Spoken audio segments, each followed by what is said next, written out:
বাংলাদেশের সারা জেলায় যে মাধ্যমিক শিক্ষকদের যে আন্দোলন চলছে ৪ দফা দাবি নিয়ে খাগড়াছড়িতেও এখানে আপনার ৯টি উপজেলায় এই আন্দোলন অব্যাহত রয়েছে। বিশেষ করে শিক্ষকরা তাদের ৪ দফা দাবি নিয়ে এই আন্দোলনে তারা আজকে ক্লাস বর্জন করেছে। একই সাথে আপনার এখানে যে স্কুলের যে পরীক্ষা ছিল আজকে যে বার্ষিক পরীক্ষা সেটাও অনেকটা স্থগিত হয়ে আছে।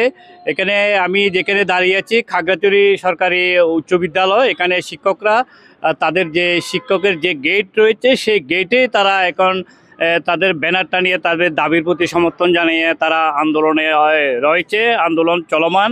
একই সাথে একটু জেনে রাখি, তারা পৃথক অধিদপ্তর শিক্ষকদের এন্ট্রি পদ, নবম গ্রেড 4 সদস্য বিশিষ্ট পদ সুপায়ন, বকেয়া টাইম স্কেলের দাবি, দীর্ঘদিন প্রমোশন বঞ্চিত শিক্ষকদের জন্য দ্রুত প্রমোশন, একই সাথে অতিরিক্ত শিক্ষকতা যোগ্যতার জন্য অ্যাডভান্স ইনক্রিমেন্ট আগের মতো বকাল রাখার জন্য তারা এইসব দাবিগুলো নিয়ে আন্দোলনে রয়েছে। পদ্মা সেতু, মেট্রো রেল এবং এলিভেটেড এক্সপ্রেসওয়ে নির্মাণের গর্বিত অংশীদার বসুন্ধরা সিমেন্ট। এখানে আপনার শিক্ষকরা এখানে তারা আন্দোলনে গেটের কাছে তারা দাঁড়িয়ে আছে এবং বিশেষ করে অন্যান্য উপজেলাগুলো তো সেম তাদের আন্দোলন চলছে। এখানে ছাত্ররা যে পরীক্ষা ছিল তারা হয়তো আন্দোলনের কারণেই আজকে তাদের পরীক্ষা তারা দিতে পারেনি। এই জন্য এখানে যেসব ছাত্ররা এসেছে তাদের থেকে একটু জানতে চাইব, তোমাদের শিক্ষকরা যে আজকে আন্দোলনে তারা রয়েছে তাদের দাবি নিয়ে, এই নিয়ে তো ক্লাস বর্জন হয়েছে, ক্লাস স্থগিত করা হয়েছে, তোমাদের কোনো বক্তব্য আছে কিনা? আজকে 1 ডিসেম্বর আমাদের স্যাররা বন্ধ কর্মসূচি পালন করতেছে। এই আমাদের পরীক্ষা স্থগিত হয়েছে, তার জন্য আমাদের স্যারদের কিছু পাওনা রয়েছে যা সরকার মেটাচ্ছে না। তাই আজকে আমাদের স্যাররা বন্ধ কর্মসূচি চলতেছে।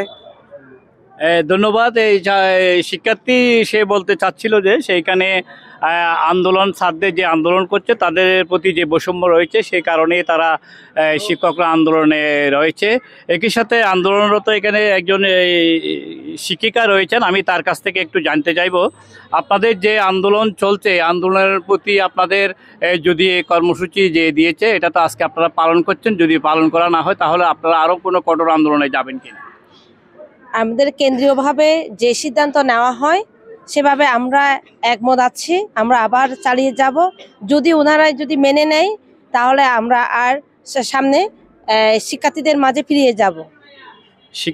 শিক্ষক যিনি আমাদেরকে তিনি জানিয়েছেন যে এখানে যে আন্দোলন চলছে তারা কেন্দ্রীয়ভাবে কর্মসূচি এখানে পালন করছে। একই সাথে তাদের যদি দাবি দেওয়া মেনে না হয় কেন্দ্র থেকে যে ঘোষিত আন্দোলন আসবে সেই আন্দোলনের প্রতি তাদের সর্বাত্মক সহযোগিতা থাকবে।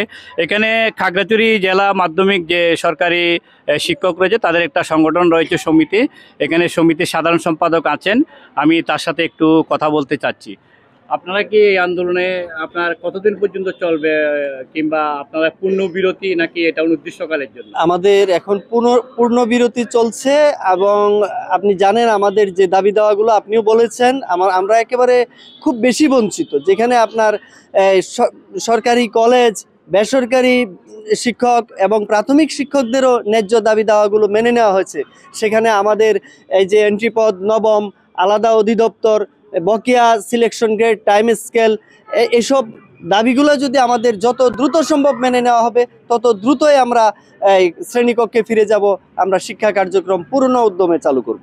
ধন্যবাদ সাধারণ সম্পাদক ইউসুফ আদনানকে। তিনি আমাদেরকে যেটা জানিয়েছেন যে এখানে খাগড়াছড়িতেও তারা এই আন্দোলন চলমান রয়েছে।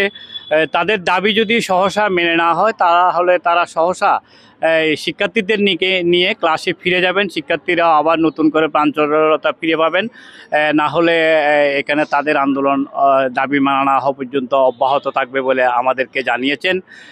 খাগড়াছড়ি থেকে সর্বশেষ শিক্ষকদের যে মাধ্যমিক শিক্ষকদের সরকারি শিক্ষকদের যে 4 দফা আন্দোলন, সেই আন্দোলন নিয়ে ছিল আমার সর্বশেষ তথ্য।